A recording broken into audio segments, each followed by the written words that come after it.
Мамы недоношенных детей поблагодарили врачей Республиканского перинатального центра. Около 10 молодых матерей сегодня вернулись в больницу, в которой примерно год назад на свет появились их дети. Причем раньше срока. Почти все они уже здоровы и ничем не отличаются от сверстников. Позади тяжелый путь реабилитации, который проходил под присмотром неонатологов, реабилитологов и других специалистов центра. У меня родилась дочка 30 января 2018 года с весом кило 20 и рост 35 сантиметров.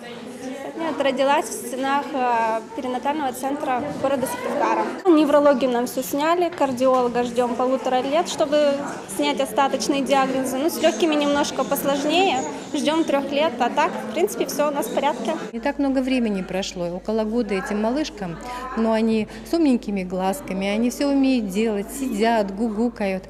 Поэтому вот ради того, чтобы эти дети жили, развивались такими же, как все остальные, да, мы вот приходим и на работу, в том числе из-за этих детей, и радуемся вместе с ними, что у нас все получилось.